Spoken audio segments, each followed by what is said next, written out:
అమ్మ మరి నువ్వు అడిగినట్టు పెద్ద జీవిలో ఇచ్చిన మా దున్నపోతుంది మరి మమ్మల్ని ఇంకా సలహా ఇస్తావా చూడవా?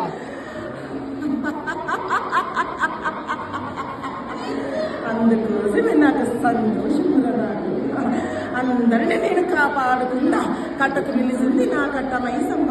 అందరినీ చల్లగా కాపాడనికి నేను సంతోషం అమ్మా, సంతోషం. అడ్వాన్స్ మా అందరూ ఆడపిల్లలు అదేవిధంగా ఇక్కడున్న అందరూ సంతోషంగా ఉండాలి. వాళ్ళు ఎప్పుడు చల్లగా తీవ్రంగా చూడాలమ్మా. సకల సంతోషం అనుకున్నవన్నీ అనుకున్నట్టుగా సంతోషం చేసి మార్చదు. ఆడి పిల్లలు అందరికీ కూడా నిష్ట నియమాలు పున్నమి నాడు కుంకుమార్చడం చేతులు అంతా ఆనందము చేసి మార్చుకున్నారు. ఇప్పుడు అమ్మ నువ్వు చెప్పినట్టు మొదటిసారి వచ్చినావు, కట్ట మైసమ్మ నిర్మించాలన్నావు. కట్ట మైసమ్మ లంగరోజు యావత్తు అంతా ప్రజలు పెట్టి నిన్ను నిలిపించుకున్నాము. పెద్ద పండుగ కూడా చేసినాము. ఇప్పుడు బొడ్రాయిలు కూడా అన్ని మంచిగా అందరు సగ సంతోషాలు. మరి నువ్వు ఇంకా ఏం అడగచ్చు తల్లి? అందరినీ సల్లగా చూస్తావా లేదా అది చెప్పు.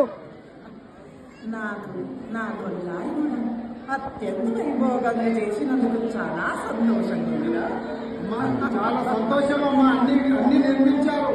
మా భూలక్ష్మి తల్లి ఉన్నది, లక్ష్మమ్మ తల్లి చిన్న భూములకే ఉన్నదమ్మా. మా యొక్క బాపునగర్ లోపల అది ఒక్కటి మీ దయ వలన వచ్చే సంవత్సరము మళ్ళా సంవత్సరము మీ యొక్క దయ ఉంటే మరి ఏ విధంగా నిర్మించుకున్నామో చెప్పాలమ్మా. అది ఒక్కటి ఉన్నది మా యొక్క బస్తీ లోపల.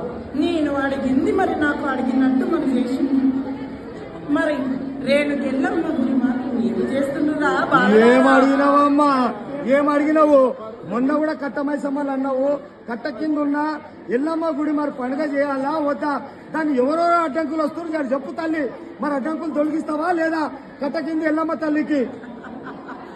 ఇది వరకు మాత్రం నా శాంత రూపమే చూసుకున్న వచ్చిందా, నా ఉగ్రమ్మను ఎన్నడూ చూడలేదు. ఇప్పుడు కూడా మాత్రం నేను హెచ్చరిస్తున్నా, నా దారికి ఎవరెవరైతే అడ్డం వస్తారో వాళ్ళని మాత్రం అనగదొక్కనికి సిద్ధమైతున్న బిడ్డ. ఎవరమ్మా నీ దారికి? నువ్వు తప్పితే ఎవరు లేరు. వాళ్ళు అందరూ అన్ని గుళ్ళు గోపురాలు అన్ని నీ దయ వల్లనే. కాబట్టి భూలక్ష్మమ్మ గుడి కూడా నిర్మించాలమ్మా. ఎందుకంటే మా యొక్క ప్రశాంత్ నగర్ కూడా పట్టకింద ఎల్లమ్మ తల్లి గుడి కూడా చాలా ఏళ్ళు అయిపోయింది. మన పెండింగ్ లో పడిందమ్మా. అదొక్కటి కూడా మీరు దయ ఉంచి అదొక్కటి చేయాలి. అది కూడా మాత్రం మళ్ళీ 7 వరకల్లా సంతోషంతోటి భూలక్ష్మమ్మని కూడా సెలవిస్తాం. మొదలు మాత్రం రేణుకెళ్ళమ్మకు మాత్రం నాకు మాత్రం దండి పూజలు చేయాలి. గ్రామాన్ని మాత్రం చూస్తున్నారు. ఇంకో విషయం ఏంటంటే డ్రగ్స్ తీసుకుంటున్న మా యువకులు మాసాలు డ్రగ్స్ అంతా చాలా పెద్ద కొంచెం చెప్పండి. పరమేష్ గారు అడగండి. మరి ఎట్లా మంచి అయింది సంతోషంగా తల్లి. నేను సకల సంతోషమైన ఆనందమైన నేను గుడి గోపురంలా నేను అడిగినంతకన్నా ఎక్కువ పెట్టిన సంతోషం చేస్తున్నారు బాలరాజు మీరందరూ. చాలా చాలా సంతోషం తల్లి. గట్టిగా చప్పట్లు కొట్టున్నామా. చలో.